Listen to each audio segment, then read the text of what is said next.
사랑의 주님, 오늘도 주님께서 우리를 즐겁게 사랑하셔서 모이게 하여 주시고 하나님의 말씀을 함께 나누게 하여 주심을 감사드립니다. 말씀을 함께 나눌 때에 대화나 영어로 임하게 하여 주시고 듣는 자 간에 피차 간에 은혜 있는 귀한 시간 될 수 있도록 주 성령께서 복 내려 주시옵소서.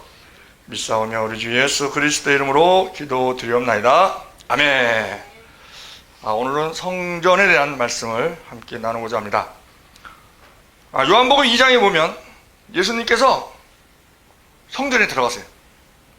성전에 들어가셨더니 예수님은 다 아시죠? 성전에 들어가셨더니 막 짐승 파는 사람들이 있어. 돈 바꿔주는 환전상이 있어. 그런데 예수님께서는 그 성전을 가리켜서 강도의 구렬이다. 마태복음 21장 13절, 마가복음 11장 17절, 누가복음 19장 46절에서는 그들을 강도라 그러는 거예요. 그리고 기도하는 아버지의 집을 강도의 굴혈로 만들었도다 그러시면서 예수님께서 그 성전에 있는 소 파는 자, 양 파는 자, 재물이죠 그게. 그리고 돈 바꾸는 자, 소, 양을, 아니 예수님 혼자서 제자들이 같이 했다는 말이 없어요. 막 장사하고 있는데 원근 각지에서 다 디아스포라 되어 있던 유대인 남자들은요 1년에 3번 그 성전에 모여요. 그리고 남자들은 1년에 한 번은 성전세를 꼭 내야 돼. 성전세.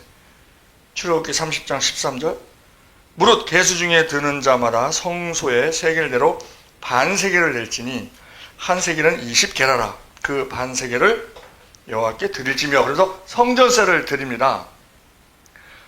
그런데 예수님께서 노건으로 채찍을 만들어서 막 그 장사하는 그 장사꾼들을 소를 막 내쫓고 양을 내쫓고 돈 파는 사람은 막 뒤집어 엎고, 재물을 드릴 때 돈이 많은 사람은 소를 드리고 자기 형편대로 소를 드리고 또 누군 양을 드리고, 돈이 없는 사람은 비둘기를 드려요.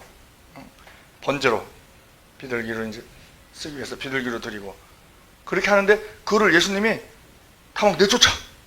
막 소 내쫓고 양 내쫓고 돈 환전상과 동전으로 이렇게 바꾸는데 뒤집어 엎고. 그런데 거기 있는 사람들이, 장사꾼들이 보통 사람이 아니잖아요. 근데 다 예수님에 대해서 뭐 이렇게 대적하는 사람이 없어. 그게 영권이거든요. 즉 그들도 본인들이 지금 잘못하고 있는 걸 알아. 그러니까 양심상 대적을 할 수가 없어. 그들은 이제 그 목적이 돈이거든요. 뭐 제사를 잘 지내게 하기 위해서 뭐 이렇게 내가 수고롭게 이렇게 재물을 팔고 뭐 어쩌고 돈을 바꿔서, 이게 아니에요. 제사장하고 결탁을 해. 제사장하고 결탁을 해서 멀리서 이렇게 흠없는 걸 드려야 되잖아요. 재물을. 근데 다 태짜야. 다 제사장이 이거 양 이거 안 돼. 여기서 파는 이 성전에서 그 가축 파는 사람, 그 사람 양만이 합격이야.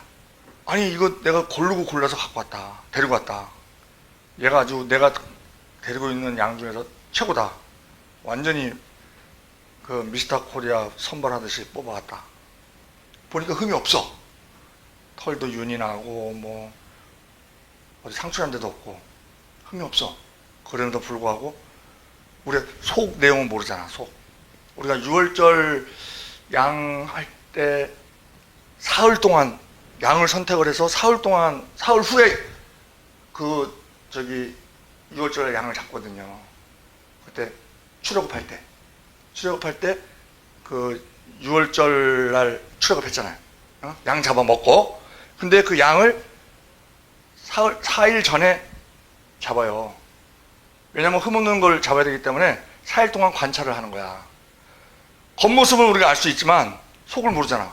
그러니까 먹이는 잘 먹는지, 변은 잘 보는지, 변은 정상인지, 그걸 봐야 속을 알 수 있잖아. 그러니까 재물을 가지고 와도 트집 잡는 거예요. 제사장이 딱 보고 이거 흠 없다. 딱 그러면은 딱 보고 눈빛이 이상해. 눈빛이. 오랫동안 걸었으니까 피곤할 수는 있잖아요. 근데 무조건 피곤하든 안 하든 눈빛이 이상해. 보니까 속이 안 좋은 것 같아. 불합격. 이러는 거예요. 그러면 재물을 드리기 위해서는 이 성전에서 재물 파는 사람한테 사야 돼. 엄청 비싸. 왜? 제사장 몫을 띄워줘야 되거든. 자기 마진만 붙여서 파는 게 아니고 제사장한테 상납할 것까지 같이 보태서 파니까 엄청 비싸. 왜 이렇게 비싸냐? 그러면 이 양은 보통 양이 아니다. 어?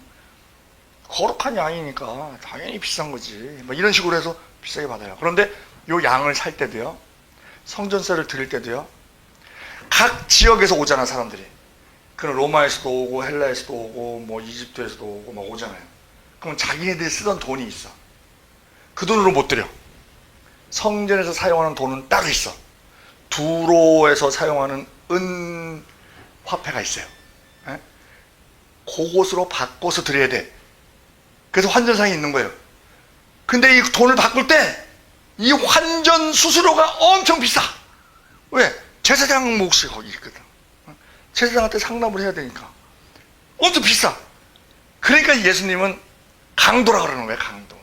강도가 뭐예요? 강제로 도둑질하는 게 강도거든. 어? 그러니까 강도 짓을 하고 있는 거예요 지금. 그러면서 다 내쫓는 거예요. 그러니까는 이 당하는 사람도 일말의 양심은 있어갖고 예수님한테 뭐 대적은 못해. 그런데 예수님께서 강도 취급을 하고 다 내쫓잖아요. 우리가 어떤 고난을 받을 때 징계성 고난이 있어요. 우리도 예수님 하나님께 이렇게 죄를 범했을 때, 그것을 그러고 회개하지 않았을 때 하나님께서는 그것을 우리가 그것이 회개를 해야 그 죄가 씻어지잖아. 그러니까 그 죄를 씻기 위해서, 또 아니면 그 죄에 대해서 벌을 받아야 그 죄가 또 없어진단 말이에요. 우리가 사람들이 교도소에 가잖아요. 범죄를 하면 잡히잖아요. 그러면 죄에 따라서, 죄의 경중에 따라서 형을 매기죠. 그러면 그 사람은 그 형을 감옥에서 뭐 징역 1년, 징역 2년 뭐 이렇게 형을 살고 나오면 그 죄가 씻어지잖아. 어? 그런 식으로 환란성 고난이 있어요. 우리 징계성 고난이 있어요. 우리한테 징계성 고난, 징계성 환란, 그런 것이 있을 수 있어요. 그럼에도 불구하고 그게 뭐랑 똑같냐면 예수님께서 지금 이 강도 장사꾼들을 다 쫓아내는 그 과정하고 비슷해요. 그런데 이렇게 쫓아내시는 와중에서도 예수님은 배려를 하셔. 어떤 배려냐면 상대편에게 어떤 피해가 가잖아요. 가만히 장사하던 사람이 장사 못하게 되고, 그 사람들이 보기에는 영업방이지. 그런데 그 와중에서도 그 상대편이 회복하지 못할 피해가 임하지 않도록 배려를 하십니다. 그게 뭐냐면 소와 양은 노끈으로 채찍을 만들어서 다 쫓아내. 환전상은 다 엎어. 비둘기 파는 사람이 있잖아. 비둘기 파는 사람 비둘기 날려버리면 어떻게 돼요? 이 사람은 소나 양은요, 쫓아내면 가서 다시 찾으면 돼. 얘들은 땅에 있잖아. 환전상 엎어도 다시 주우면 돼. 그럼 피해 복구가 돼. 근데 비둘기 날려보내면 어떻게 회복이 안 될 수 있잖아요. 그러니까는 소나 양은 다 쫓아내고 환전상에 돈은 엎으시지만 비둘기는 안 날려보내요. 안 날려보내고 비둘기 파는 사람한테 그래요. 가지고 나가라. 왜? 날려보내면 피해가 오니까. 요한복음 2장 13절에 유대인의 유월절이 가까운지라 예수께서 예루살렘으로 올라가셨더니 성전 안에서 소와 양과 비둘기 파는 사람들과 돈 바꾸는 사람들의 앉은 것을 보시고 노끈으로 채찍을 만드사 양이나 소를 다 성전에서 내어 쫓으시고 돈 바꾸는 사람들의 돈을 쏟으시며 상을 엎으시고 비둘기 파는 사람들에게 이르시되 이것을 여기서 가져가라. 내 아버지 집으로 장사하는 집을 만들지 말라. 비둘기는 안 날려보내요. 이렇게 배려를 하시는 분이시기 때문에 우리가 어려운 고난을 당한다 하더라도 우리가 감당치 못할 시험은 안 주시는 거예요. 그래서 고린도전서 10장 13절에 사람이 감당할 시험 밖에는 너에게 당한 것이 없나니 오직 하나님은 미쁘사 너희가 감당치 못할 시험 당함을 허락지 아니하시고 시험 당함을 쯤에 또한 피할 길을 내사 너희로 능히 감당하게 하시느니라. 그렇기 때문에 우리는 고난을 당할 때 이 고난은 내가 감당이 안 되니까 고난이잖아요. 내가 해결할 수 있으면 내가 해결해 버리면 되지. 근데 내가 해결을 못하니까 고난이잖아. 그런데 그 고난은 내가 감당할 수 있는 고난이다. 그걸 우리는 잊지 말아야 돼. 그래서 정면 돌파를 하는 겁니다. 하나님의 도우심을 바라면서. 그러면 그게 해결이 돼요. 그때 우리는 알아요. 야, 내가 닭인 줄 알았더니 내가 독수리였구나. 할렐루야. 그런 경험이 쌓이면서 우리의 신앙이 자랍니다. 그리고 하나님께서 우리를 돌보시는, 우리에게 은혜 주시는, 우리에게 능력 주시는, 우리에게 위로 주시는 이런 것에 대해서 경험을 했잖아. 그것을 다른 사람들에게 얘기하는 것이 증인이에요, 증인. 내가 증인이라는 게 뭐예요? 보고 듣고 경험한 거를 얘기하는 거잖아. 그래서 우리가 증인의 삶을 살 수 있게 되는 겁니다. 자, 이렇게 이제 성전세를 내야 되는데, 그 성전세는 모세가 이제 계명으로 받았죠. 그래갖고 광야에 있을 때 받아서 가나안에 오고 예수님 시대까지 그게 계속 이어져 내려왔어요. 그 마태복음 17장 24절에 가버나움에 이르니 반세기를 받는 자들이, 이게 성전세 받는 사람이죠. 베드로에게 나와 가로되 너의 선생이 반세계를 내지 아니하느냐. 예수님은 성전세를 안 내고 이렇게 출입을 하셨거든요. 그때 이제 예수님이 묻죠. 베드로에게, 야, 내가 하나님의 아들인데 내가 아버지의 집에 들어왔는데 내가 성전세를 내야 되냐 안 내야 되냐 할 때 안 내도 되는데요. 그렇지만 저들은 모르니 우리가 성전세를 내자. 그러면 너와 나 반세겔씩이면 한 세겔이잖아. 한 세겔을 내자. 그러면서 예수님께서 갈릴리에 가서 낚시를 이렇게 드려라. 그러면 물고기 올라오는데 입을 열면 거기에 한 세겔이 있을 것이다. 그걸 갖다 내라. 베드로 그렇게 했더니 진짜 냈어. 얼마나 기적이에요. 그게 가능하려면요, 누군가가 한 세겔을 떨어뜨려야 돼. 누군가 그 물고기가 그걸 물어야 돼. 물고 계속 있어야 돼. 물고 삼키면 안 돼. 물고 다니다가 베드로 그 낚시에 물어야 돼. 그래서 올라와야 돼. 오, 이게 보통 일이에요? 기적이죠. 그래서 야, 과연 예수님이 하나님이시구나. 이거를 이제 증명하시는 건데, 자유주의 신학이 있어요. 자유주의 신학은 왜 생겼냐면, 우리가 처음에 전교도 생길 때도 참교육 교사 모임이라고 있었어. 왜 학교 교육이 이래서는 안 된다. 그래서 좋은 의미에서 생겼어요. 좋은 의미에서 생겼는데 거기에 정치권이 들어온 거야. 그 좌파가 들어온 거야. 그래서 어떤 그 정치화 시킨 게 전교조거든요. 교사의 권익을 이렇게 우리가 보장받아야 된다. 전교조가 생기고 나니까 학부모들, 이 선생들 권위가 떨어져 버린 거예요. 옛날에는 대통령도 자기 아들, 딸 선생한테는 머리 숙였어요. 우리 아들, 딸 잘 부탁한다고. 근데 전교조가 딱 생기고 나니까 학부모들이 어떻게 바뀌었냐면, 저 사람들 직업적이구나. 서비스맨이구나. 그러면서 막 따지고 드는 거예요.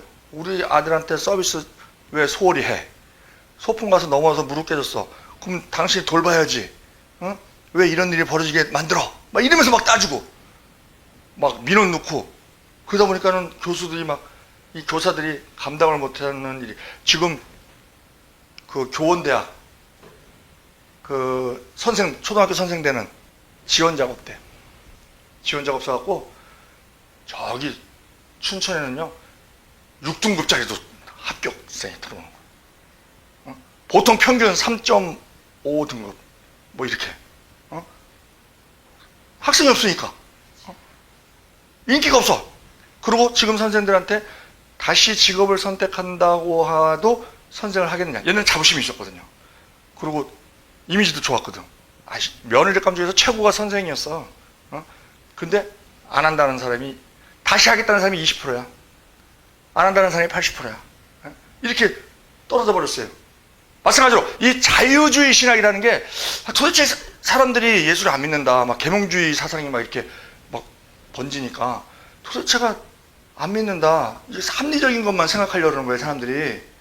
그래서 야, 그러면 이 성경을 그냥 기적적인 거를 그냥 이렇게 얘기하는 것이 할 게 아니라, 그럼 사람들이 안 받아들이니까 요거를 이해가 가게끔 그렇게 좀 설명을 해주자, 이렇게 해서 시작한 게 자유주의 신학이에요.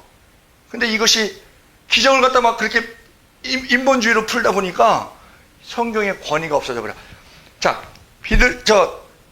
성전세를 내기 위해서 물고기를 잡았다 이거예요, 갈릴리 호수에서. 그래갖고 입을 열었더니 오, 한 세겔이 있어. 그래서 그걸 갖다 댔어. 우와. 이 내용을 자유주의 신학자들은 어떻게 푸냐면요, 예수님이 자, 우리 한 세겔 성전세를 내자. 베드로 보고 네가 가서 물고기를 잡아라. 그리고 처음 올라오는 고기를 잡아서, 그렇지, 입을 열어. 근데 그게 베드로의 입을 열어. 시장 가서 잡았잖아요, 물고기. 잡았잖아요. 그러면 그걸 물고기를 가서 물고기의 입을 열어가 아니고 베드로의, 거기 성경에는 입을 열어만 돼 있으니까 베드로가 입을 열어서 물고기 사세요, 물고기 사세요, 물고기 사세요. 얼마예요? 한 세겔이요. 한 세겔. 그래서 내자. 이렇게 푸는 거예요.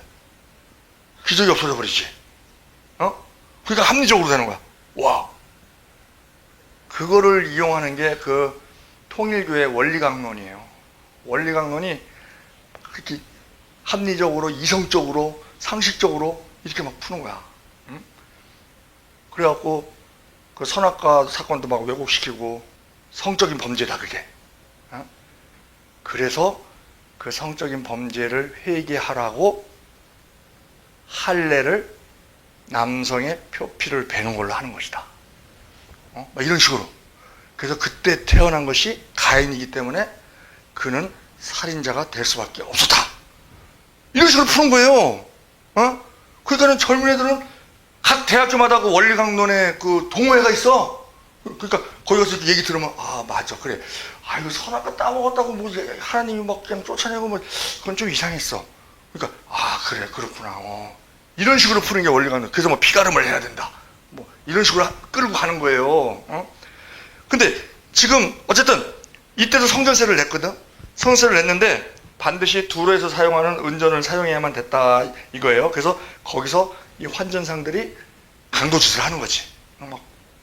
아니, 부르는 게 값이지. 안 그러면 돈을 못 바꾸는데 어떻게?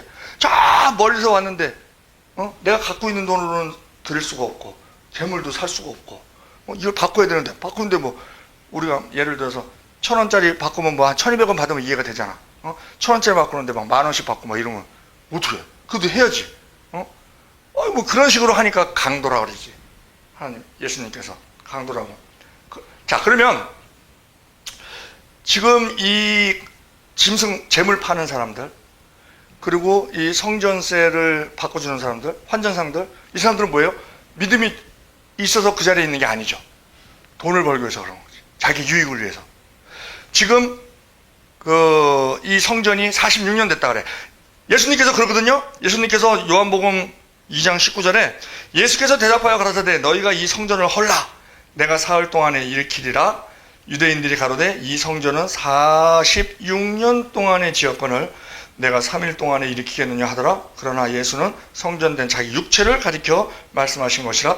죽은 자 가운데서 살아나신 후에야 제자들이 이 말씀하신 것을 기억하고 성경과 및 예수의 하신 말씀을 믿었더라 그래요.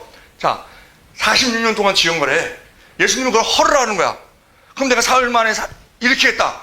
그러면 예수님께서 말씀하시는 건 뭐냐? 그 성전을 헐으라는 거예요. 헐으라는 거야. 우리가 지금 이 사건을요, 정통 그 해석은 어떻게 하냐면 성전 청결 사건이라 그래. 성전을 깨끗하게 하는 것이다. 그런데요, 청결하게 하는 이유는요, 다시 사용하기 위해서 청결하게 하는 거예요. 우리가 그릇을 다시 사용하지 않는 그릇, 우리가 배달 온 그릇, 요즘 뭐 일회용 오지만 옛날에는 중국 배달 시키면 뭐 짬뽕 그릇, 뭐 짜장 그릇, 그릇이 왔잖아요. 그러면 그거를 설거지해서 내보내요? 그냥 내보내요? 다시 우리가 안 쓸 거잖아. 그럼 그냥 내보내. 그냥 밖에다 내놔. 그럼 갖고 가서 다시 쓸 사람이 설거지하지. 그 중국집에서 설거지하지. 그게 당연했죠, 그게. 성결, 청결 사건으로 보려면 그 성전을 다시 사용하겠다는 의미면은 성전 청결 사건이 맞아요. 근데 예수님께서 뭐라 그래요? 성전을 헐라. 그 얘기는 뭐예요? 이제 건물 성전 필요 없다. 왜? 내가 이제 성전으로 왔고, 앞으로 내가 십자가에서 인류의 그 죄를 다 속해서 죄의 삭선 사망이기 때문에 사망으로 하나님의 공의에 의해서 그 인류의 모든 죄, 예수님이 손수, 영원한 단번에 속죄제물, 화목제물이 되셔서 그 일을 다 테텔레스타일 다 이루시고 나서 그 다음부터는 그리스도의 영이 우리 믿는 자들에게 들어옴으로 말미암아 우리가 그리스도인이 되고, 그리고 우리 성전이 어디에 있게 돼요? 삼위일체 하나님이 우리의 심령 가운데 들어오기 때문에 우리의 심령, 우리의 몸과 마음이 성전이 될 거거든. 성전의 새로운 개념이 바뀌는 거예요. 그러니까 건물 성전이 필요 없다는 거지. 그럼 이것은 뭐예요? 이것은 성전이 아니고 예배당이야. 이거 성물이 아니고 그냥 집기예요. 옛날에는 성전이었지. 성령이 오시기 전에는 성물이었어. 근데 지금까지 계속 이어져 내려오는 사고는 뭐냐면 성령 받고도 이게 성물이야. 이거 그냥 저 쓰다가 이거 저기 수명 당하고 바꾸면은 여기 재활용 폐기물 딱지 띄어 붙여갖고 밖에 내놓으면 돼. 이거 성물이니까 뭐. 그게 개념이 아니에요, 이제. 여기는 이곳은 예배당이지.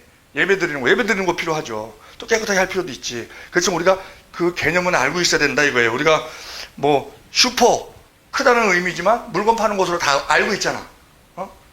마이크. 이게 마이크로 폰이지만 그냥 마이크로 다 통하잖아.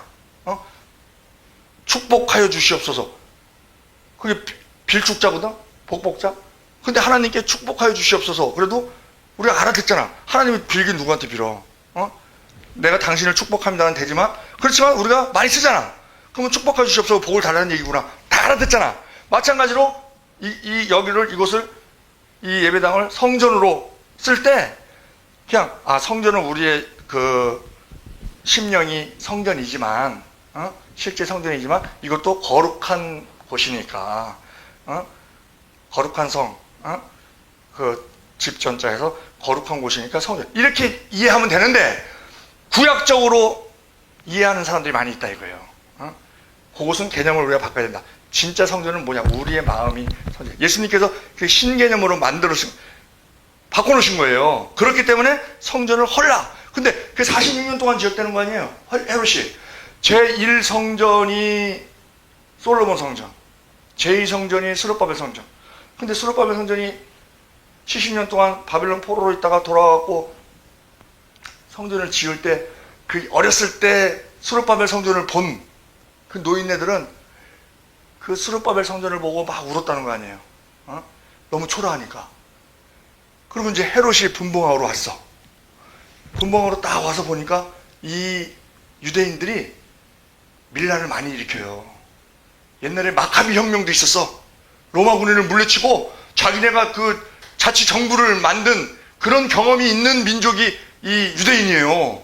그런데 자기가 거기 유대인 예루살렘 그걸 다스리러 딱 왔는데 만약에 밀란이 일어나고 그러면 자기는 왕이 바뀌거든. 밀란을 일으켰다는 것은 정치를 잘 못했다는 얘기야. 그래서 밀란이 안 나게 하기 위해서 잘 보니까 눈치가 있는 사람이잖아, 헤롯이. 보니까 이 사람들이 성전을 좋아해. 그러니까 내가 성전 지어줄게.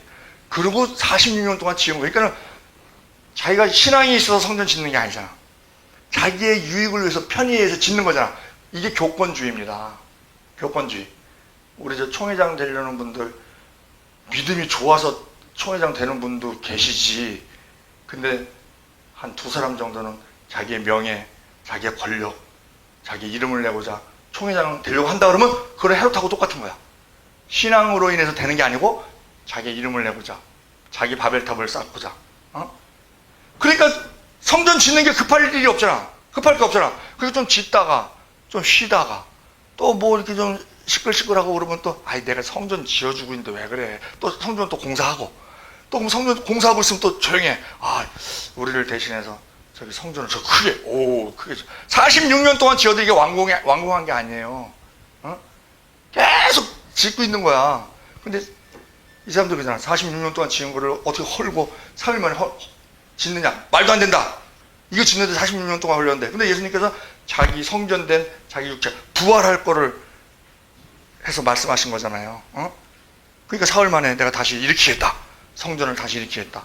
그래서 이제 우리 성전이 이렇게 바뀌었는데, 마찬가지로 지금 우리가 30명 이하 교회를 미자립 교회라고 그래요. 그리고 30명에서 100명 사이를 소형교회라고 그러고, 100명에서 1000명 정도를 중형교회라고 그래. 그 1000명 이상이면 대형교회라고 그래. 10,000명 이상은 초대형교회라고 그래. 근데 초대형교회는 사람들한테 알려져 있어. 그렇죠? 많은 사람들이 그 초대형 교회에 출석하는 것을 좋아합니다. 왜냐면 숨어서 신앙생활을 할 수도 있고, 간섭을 안 받아. 그리고 자기가 할 일을 좀 이렇게 게으름을 펴도 돼. 사람이 많으니까. 그리고 또 자기가 어느 교회에 섬긴다. 딱 그러면은 자기 스펙이 또 이렇게 교회에 따라서 높아지는 것 같아. 믿음으로 신앙생활 하지 않고 자기의 유익을 위해서 대형교회를 선택하는 사람들, 그런 사람들이 많이 있어요. 그 사람들이 이렇게 강도는 아니지만 자기의 유익을 위해서 성전에서 장사하는 사람하고 다를 바가 없다는 거예요. 왜? 그 사람들이 바라는 거는 자기의 유익이거든. 돈이든지 아니면 자기 만족이든지 아니면 자기의 뭐 명예라든지 이런 것을, 그런 사람들이 많이 있어요. 보니까 연예인들은 대형교회를 선호합니다. 왜냐면 팬이 많을수록 좋잖아. 그 대회 이미지를 관리하거나 사회적 신뢰를 얻으려는 목적이 있는 것이죠. 연예인이나 유명인들. 그리고 전문직 종사자, 의사, 변호사, 회계사, 거기 고객들이 많아. 친하게 지내면 어디 장로님, 뭐 안수집사님 그러면은 우리 교인이니까 잘해주겠지. 그래서 이분들은 봉사한다 그러면서 변호사는 무료 법률 상담소를 딱 만듭니다. 그래갖고 상담을 해줘요. 그리고 이제 상담을 하면서 자기 법률적으로 대처가 좀 복잡한 거에 대해서는 자기 명함을 주면서 내가 도와주겠다. 뭐 이런 식으로. 회계사, 의사. 우리 저 장로님 병원이니까. 그리고 좀 특혜도 줘. 뭐 10% DC도 해주고 뭐 이런 식으로 해줘요. 그러니까 어쨌든 자기 유익을 위해서 사람들이 많은 초대형교를 찾는 사람이 있다는 거예요. 그 다음에 사회적 지위를 과시하려는 사람. 나는 어느 교회 장로다. 이렇게 이름 이렇게 대면을 알만한 그런, 같은 장로라도 그런 큰 교회 장로가 더 높아 보이는 거야. 지위로. 이 사람들은 또 예술가, 문화활동가, 왜냐면 전시회를 하더라도 우리 교회 저 장로님이 하는 전시회야. 뭐 이렇게 PR하기도 좋잖아요. 그런 목적으로. 또 취업이나 추천서를 목적으로 하는 사람, 기부금이나 후원금을 받으려는 단체, 또 결혼 상대를 찾으려는 사람도 있어요.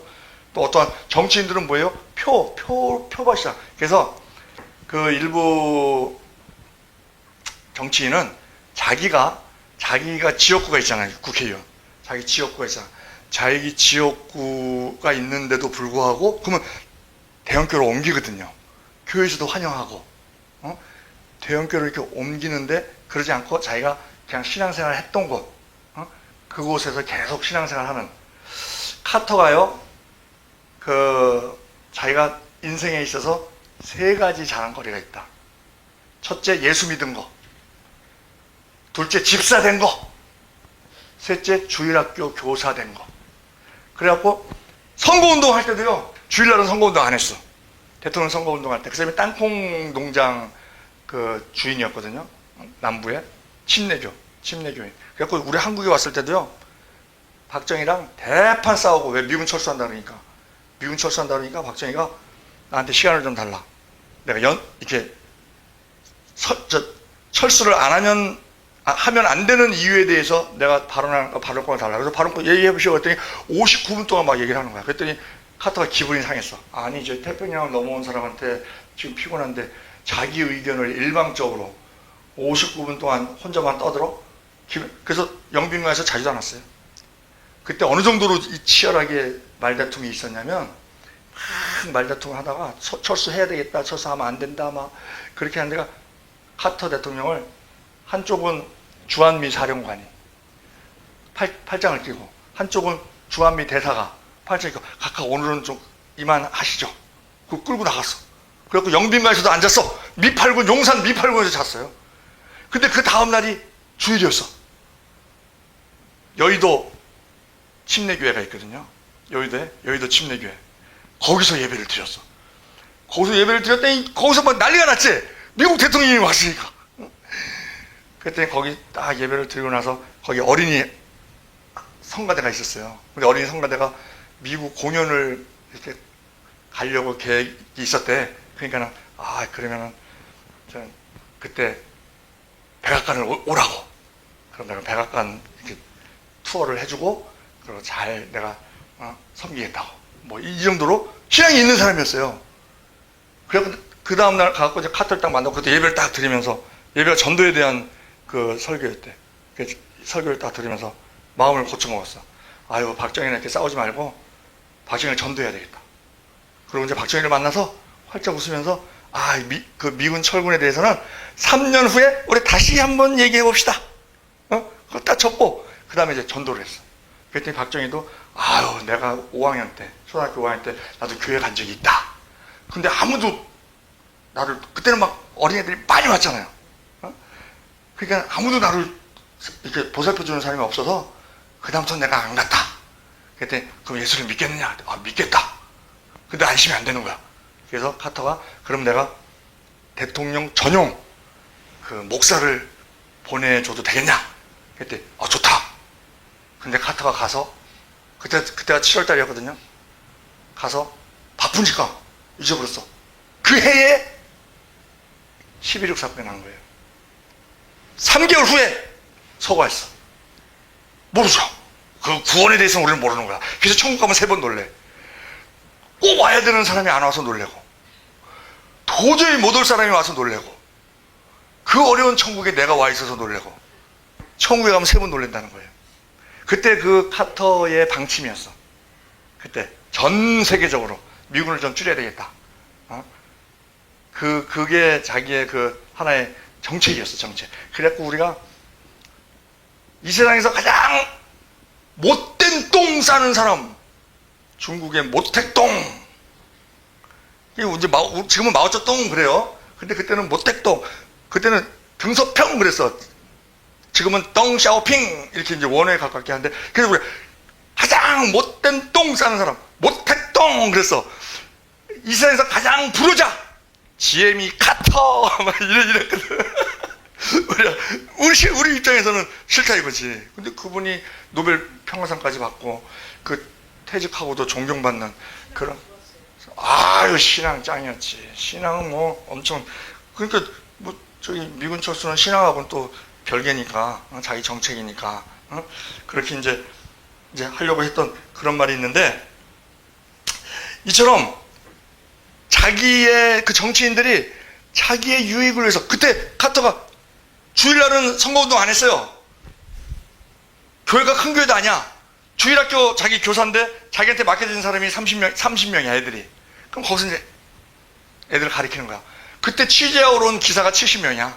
기자가. 그러니까 카터가, 여러분들 저에게 관심 가져주시는 거는 고마운데, 다음 주부터는 꼭 여러분들이 섬기는 교회에서 예배 드려주시기 바랍니다. 뭐 이런 얘기 했다 그래요. 그런데 지금 우리나라도 국회의원 중에 자기가 다니던 그 자기 지역구에 출석하지 않고 자기가 원래 섬기던 교회에서 신앙생활 하는 그 국회의원들이 몇 명 있대요. 그 사람들은 그렇게 이익을 따라 가는 사람들이 아니지. 그런 게 바람직한 것이죠. 그런데 그러니까 하나님은 만월의 여김을 받지 아니하시고 중심을 아시잖아. 그러니까 네가 여기 와서 신앙생활 하는 게, 이 목사의 그 설교가 진리기 때문에 네가 왔느냐? 아니면 너의 이익을 위해서 왔느냐? 하나님 다 아시거든요. 그러니까 우리가 같이 예배를 드려도 가인의 예배가 있고 아벨의 예배가 있어요. 하나님이 받으시는 예배가 있고 받지 않으시는 예배가 있는데, 그 가인의 제사와 아벨의 제사 때에 성경은 그렇게 기록해요. 그 제물만 받고 안 받고가 아니라 가인과 가인의 제물은 받지 않으시고 아벨과 아벨의 제물은 받으셨다, 연락하셨다, 이렇게 되어 있거든요. 그러니까 우리가 그것이, 그 제사가 지금의 예배잖아. 그러니까 예배를 드릴 때 신령과 진정으로 드려야 된다. 그래서 예수님께서는 이 성전을 헐라, 성전 필요 없다는 거예요. 이제 앞으로 필요 없어. 건물 성전에 대해서는 이제 개념을 바꿔라. 만약에요, 하나님이 성전이 꼭 있어야 된다 이렇게 생각하셨다면, 그 헤롯 성전이 AD 70년에, 지금 그 유대인들은 헤롯 성전을 인정을 안 해요. 이방인이 세운 성전이라고 그래갖고 제1성전 솔로몬 성전, 제2성전 수르바벨 성전, 그 다음에 앞으로 제3성전을 자기가 세워야 된다 이렇게 얘기를 해요. 그런데 성전이 꼭 있어야 된다고 하셨다고 하면, 그 바벨론에 의해서 솔로몬 성전이 무너지게 안 하셨겠지. 성전에만 가면 다 벼락 맞아 죽든지, 아니면 성전에 들어갔다가 살아놓은 사람도 시름시름 앓다가 다 병으로 죽든지, 그래갖고 야 저기는 들어가면 안 돼, 주변 사람들에게 저긴 들어가면 죽어, 저기는 들어갈 사람만 들어가야지, 괜히 해를 끼치기 위해서 들어갔다간 다 죽어, 이런 마음이 들면 성전을 건드리겠어요? 못 건드리겠어요? 못 건드리지. 하나님 그 능력이 없어? 하나님 손이 짧아? 아니잖아요. 근데 다 무너뜨리게 하시고, 왜? 그들의 신앙이 엉망이었기 때문에. 헤롯 성전도 AD 70년 디도 장군에 의해서 다 돌 위에 돌 하나도 남지 않고, 만약에 성전이 필요했으면 건들지도 못하게 했을 거예요. 그러면 지금 유대인들이 제3성전을 짓는다고 지금 다 재료 준비되어 있대요. 근데 제3성전을 하나님은 원하시겠어요? 원치 않으시겠어요? 원치 않으시지. 그러니까 아예 못 짓게 하시려고 그 자리에 이슬람 최대의 성지 오마르 서원을 딱 짓는 것을 허락하셨어요. 황금돔. 그거 건드리면 종교전쟁이라 합니다. 이 아랍에 있는 모든 사람들이 일치단결해갖고 죽기 살기로 싸워요. 종교전쟁은 죽음을 두려워하지 않기 때문에 아주 심각해지는 거예요. 그게 못 건드리고 있는 거야 지금 이스라엘이. 거기 못 건드려. 거기 지금 이슬람이 관리하고 있잖아.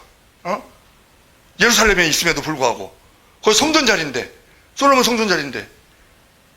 그런데 하나님께서 성전을 짓기를 원하셨다고 하면 그 오마르 사원에요, 지진 일으켜갖고 폭삭 3번만 하면은요, 그 지진 일으켜서 폭삭하면 또 짓지, 또 폭삭하면 또 짓지, 3번만 하면은요 안 지어. 아휴, 지면 뭐해? 또 폭삭할 건데 안 지어요. 그러면 이제 그때 가서 유대인들이 딱 가서 짓잖아요. 그러면 안 말려. 아유 참 미련한 것들. 저것 때문에 우리가 당한 거를 모르네. 저거 지어봐야 또 폭삭할 텐데 이럴 거 아니에요. 그거 짓게 놔두시겠지, 필요하다면. 근데 아예 못 짓게 하시려고, 거기가 만약에 빈터나 다른 건물이 있었으면요, 유대인 그 이스라엘 소속으로 거기에 있었으면, 소율이 있었으면 벌써 성전 지었을 거야. 그 사람은 그 열망이, 아직도 메시아를 기다리고 있으니까. 그리고 또 짐승제사 드릴 거예요. 그 사람들 예수님을, 하나님을 인정 안 하니까, 선지자 중에 하나로 생각하니까 또 짐승제사 열심히 드릴 거예요. 지금 사마리아에서는 짐승제사 드리고 있다는 거예요. 근데 하나님은 그걸 원치 않으시는 거지. 그러니까 아예 못 짓게 하셨어. 손을 못 대. 그걸 봐서도 이 사건은, 예수님께서 하신 사건은 성전 청결 사건임과 동시에 그것은 좀 작은 의미의 의미고, 큰 의미로 봐서는 성전 파괴 사건이다. 이제 성전은 없어. 예수님 그잖아요. 이 성전을 헐라 그러시잖아요. 그 정도로 우리가 이제 바뀌었다는 거예요. 우리가 완전히. 그래서 그것을 예수님께서 그 수가성 사마리아 여인에게 말씀하시죠. 장소가 문제가 아니다. 이제 장소가 문제가 아니고 신령과 진정으로 예배 드리는 것이 중요하다. 그리고 요한복음 4장 21절에 예수께서 가라사대 여자여 내 말을 믿으라. 이 산에서도 말고 예루살렘에서도 말고 너희가 아버지께 예배할 때가 이르리라. 너희는 알지 못하는 것을 예배하고 우리는 아는 것을 예배하노라 하노니 이는 구원이 유대인에게서 남이라. 아버지께 참으로 예배하는 자들은 신령과 진정으로 예배할 때가 오나니 곧 이때라. 아버지께서는 이렇게 자기에게 예배하는 자들을 찾으시니라. 하나님은 영이시니 예배하는 자가 신령과 진정으로 예배할지니라. 장소가 문제가 아니다. 그래서 이제 교회의 개념이요, 자, 우리 믿는 자들은 우리가 성전이 되고, 그래서 고린도전서 6장 19절에 너희 몸은 너희가 하나님께로부터 받은 바 너희 가운데 계신 성령의 전인 줄 알지 못하느냐. 너희는 너희 것이 아니라 값으로 산 것이 되었으니 그런즉 너희 몸으로 하나님께 영광을 돌리라. 고린도전서 10장 31절에 그런즉 너희가 먹든지 마시든지 무엇을 하든지 다 하나님의 영광을 위하여 하라. 고린도전서 3장 6절에 너희가 하나님의 성전인 것과 하나님의 성령이 너희 안에 거하시는 것을 알지 못하느냐. 하나님께서 계신 곳이 성전이거든요. 그런데 예수님께서 십자가상에서 다 이루었다 하실 때, 숨을 거두실 때, 그때 그 성전의 성소에서 지성소로 가는 그 휘장이, 지성소에는 1년에 한 번 대제사장만 들어갈 수 있는 그 자리, 하나님이 임재하시는 그 법궤가 있는 그 자리에 아무나 들어갈 수 있도록 휘장을 위에서부터 아래로 쫙 찢으셔서 우리가 담대히 하나님 보좌에 나갈 수 있도록. 그래서 루터가 종교 개혁을 통해서 만인 대제사장설, 우리는 모두가 다 옛날에는 제사장을 통해서 회개를 하고, 지금 천주교는 그렇게 하죠. 고해성사하고, 그리고 예수님 그 제사장을 통해서 복을 빌고 했지만 지금은 직접 직구한다. 직구할 수 있다. 내가 직접 제 용서를 빌고, 그 다음에 직접 내가 복을 구하고. 기복신앙은 안 좋은 것이지만 구복신앙은 우리의 권한이에요. 복을 구하는 것. 그러니까 이제 기복은 나의 정욕에 의해서 구하는 것이고, 구복은 하나님의 뜻을 헤아리면서 구하는 것이고, 그것은 우리의 특권이야. 자녀된 우리의 특권이야.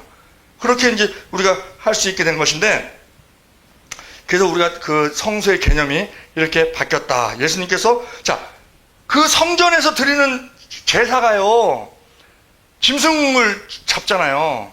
왜? 죄의 삭은 사망이기 때문에 내가 죄로 인해서 죽어야 돼. 그런데 내가 살기 위해서 짐승을 하나 자기 형편에 따라서 데려가갖고 자기 죄를 전가시키고, 짐승이 뭔 죄가 있어? 주인 잘못 만난 죄가 죄지. 그리고 이 짐승을 이제 죄가 옮겨갔으니까, 죄의 삭은 사망이니까 이 짐승을 토막을 내잖아요. 각을 떠서 12토막 내서 다 태워버리잖아. 그러면 이제 죄가 씻기는 거야. 죄가 다 옮겨가고 다 이제 죄의 삭은 사망, 그 짐승이 담당했으니까. 그 예수 그리스도의 예표잖아요. 그러고 이제 나는 죄 씻음을 받았으니까 나오잖아요. 성전에서 나오다가 저기 또 원수처럼 지내는 사람이 또 와.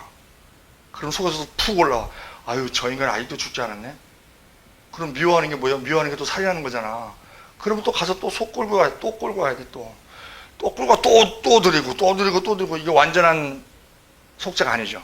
그리고 그거를 집행하는 제사장도 사람이니까 또 은퇴하고 죽고 뭐 또 새로운 사람이 오고 완전한 게 아니야. 그래서 예수님께서는 그러니까 단번에 제사장으로 오셔서 대제사장, 큰 대제사장, 왕 중 왕, 참 선지자, 그 큰 대제사장으로 오셔서 직접 본인이 그 죄를 알지도 못하시는 분이 화목제물, 속죄제물이 되셔서 단번에 영원히 속죄를 이루신 그 사건이 십자가잖아요.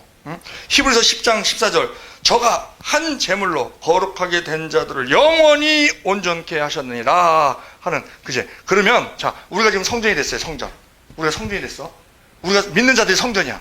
우리 안에 이제 성령이 오심으로 말미암아 예수를 주로 시인할 수 있게 됐어요. 그럼 우리가 성전이야. 그러면 이제 본격적으로 성전 청결을, 우리의 심령을 깨끗하게 하는 것이 성전 청결이에요. 그렇습니다. 어떻게 해야 되느냐? 거룩한 마음을 가져야 돼요.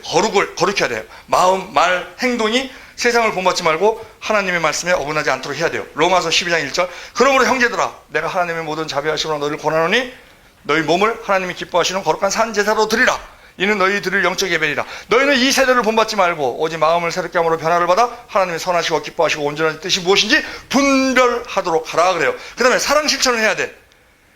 하나님의 율법의 핵심이 사랑이잖아요. 그 율법을 압축하고 하면 하나님 사랑, 이웃 사랑이잖아. 그 실천을 우리가 해야 돼. 알고만 있으면 안 돼. 요한복음 13장 34절, 새 계명을 너희에게 주노니 서로 사랑하라. 내가 너희를 사랑한 것 같이 너희도 서로 사랑하라. 너희가 서로 사랑하면 이로써 모든 사람이 너희가 내 제자인 줄 아니라. 서로 사랑해야 되고, 그 다음에 뭐니 해도 복음 전파를 해야 되죠. 많은 사람들을 구원하는 데 있어서. 그래서 그 마태복음 28장 18절에 예수께서 나와 이르러 가라사대 하늘과 땅을 모든 권세를 내게 주셨으니 그러면 너희는 가서 모든 족속으로 제자를 삼아 아버지와 아들과 성령의 이름으로 세례를 주고 내가 너희에게 분부한 모든 것을 가르쳐 지키게 하라. 전하는 걸로 끝나는 게 아니에요. 가르쳐 지키게 하라. 볼지어다 내가 세상 끝날까지 너희와 항상 함께 있으리라. 마가복음 16장 15절 또 가라사대 너희는 온천에 다니며 만민에게 복음을 전파하라.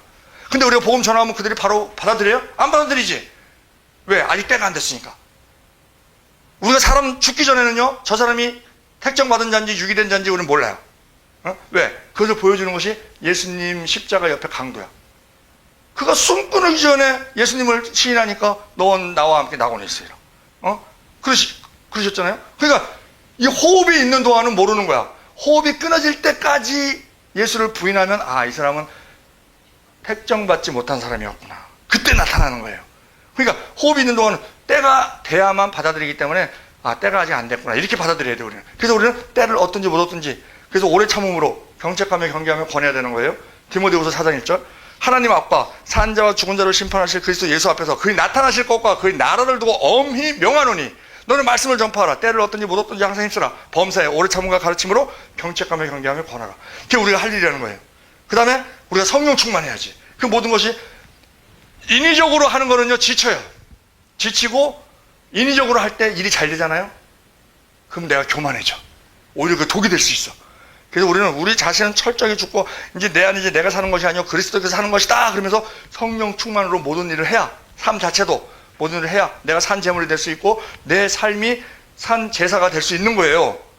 그래서 우리가 그 갈라디아서 5장 22절에 오직 성령의 열매는 사랑과 희락과 화평과 오래참과 자비와 양성과 충성과 온유와 절제니 이 같은 것을 금지할 법이 없느니라. 그리스도의 사람들은 육체와 함께 그 정과 욕심을 십자가에 못 박았느니라. 우리가 만약 성령으로 살면 또한 성령으로 행할지니 헛된 영광을 구하여 서로 격동하고 서로 투여하지 말지니라. 남한테 인상 찌푸릴 그런 행동 안 하게 된다는 거예요. 왜? 나의 이익을 안 따지니까. 이기적으로 살지 않고 이타적으로 사니까 다른 사람들이 다 좋아하지. 자기를 희생하면서 다른 사람들을 더 좋게끔 사는 사람을 누가 싫어해? 다 좋아하지. 그럴 때 그것이 전도가 되는 거예요. 그래서 우리가 전도할 때도 우리의 지혜로 막 설명하려고 하지 말라는 거야. 성령의 나타남과 능력으로 할 때 그 믿음이 하나님의 능력이 된다는 거예요. 고린도전서 2장 4절에 내 말과 내 전도함이 지혜의 권하는 말로 하지 아니하고 다만 성령의 나타남과 능력으로 하여 너희 믿음이 사람의 지혜에 있지 아니하고 다만 하나님의 능력에 있게 하려 하였노라. 그렇게 되는 것이죠. 자, 그러면 우리가 이제 성전이 됐어요. 그리고 그 구약에 있는 제사, 이제 짐승 제사 폐해졌죠? 폐해졌고 그 제사가 우리가 성전된 우리가 드리는 예배로 바뀌었습니다. 그런데 여기서 우리가요, 예배의 개념을 확실하게 해야 될 게 뭐냐면요. 자, 제사가 예배로 됐어요. 제사를 왜 지냈냐면요. 5대 제사 살기 위해서 지냈어요. 왜 살기 위해서죠? 내가 죄로 인해서 죽게 됐는데 그 죄 때문에 죄의 문제를 해결하기 위해서 대신 죽게 하기 위해서 제사를 지냈어요. 그러면 그 죄가 어디서 왔냐? 마귀한테서 온 거예요. 죄가 마귀한테서 왔죠? 그래서 짐승을 잡는 거예요. 왜냐하면 마귀의 형상이 짐승이거든. 그래서 짐승을 잡는 거예요. 그러면 그 제사라는 게 뭐냐? 내 죄사함 받기 위해서 하는 것은 소극적인 것이고 그 뒷면에 적극적으로 큰 그림은 뭐냐면 사탄을 심판하는 거예요. 내 죄가 왜 왔어? 사탄 때문에 왔거든. 그 사탄을 죽여야 돼. 그래서 사탄의 형상인 짐승을 죽이는 거예요. 그러면 예배가 어떻게 돼야 돼?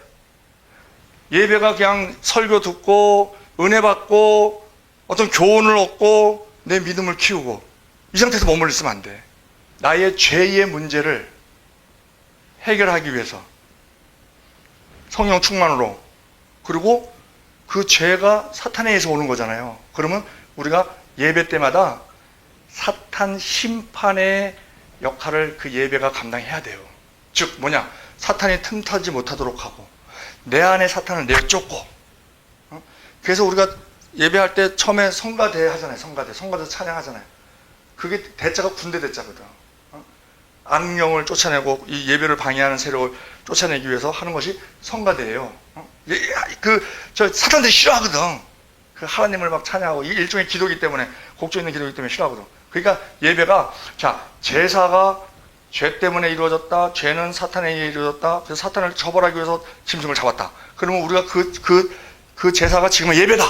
그러면 예배가 그냥 단순히 교훈 얻고 믿음 키우는 것에 끝나는 것이 아니고 지금도 사탄이 있잖아요. 그러니까 무조건 들어갈 때까지는 있어요. 백보자 심판 받고 무조건 들어갈 때까지 사탄이 있어요. 어제나 오늘이나 지금 같이 동일하게 있어. 그 사탄을 지금도 우리를 공격하고 우리의 마음속에 들락달락하는 그 사탄을 내어 쫓는 그 시간이 예배의 시간이 돼야 된다. 그래서 말씀으로, 기도로, 찬양으로 그것을 그냥 우리가 뭐 은혜 받았다 이걸로 끝나서는 안 된다는 거예요. 딱 우리가 명확하게 알고 있기를 사탄을 쫓아내는 시간이 예배 시간이다. 왜? 그것이 죄로부터 멀어지는 길이고 죄를 씻는 길이고 다시 우리가 거듭나는 우리의 영이 새롭게 되는 하나님의 형상을 계속 유지하게 되는 그 시간이다 하는 것을 우리는 분명히 알아야 한다는 거예요. 개념적으로. 우리가 그것을 분명히 알고 많은 성도들에게 그것을 실천하게끔 우리가 영향력을 주는 우리 모든 되기를 우리 주 예수 그리스도의 이름으로 축원드립니다. 기도드리겠습니다. 좋으신 하나님 아버지, 주님께서 우리를 지극히 사랑하시는 말미암아 주님께서 우리를 성전 삼아 주신 것 감사하며 또한 그 능력으로 내 능력이 아닌 삼위일체 하나님의 능력으로 우리 어떤 많은 사람들에게 사탄을 정복하고 심판하고 이기며 나아가게 하는 그러한 종들 될 수 있도록 복에 복이 더하게 하여 주시옵소서. 믿사오며 우리 주 예수 그리스도의 이름으로 기도드리옵나이다. 아멘.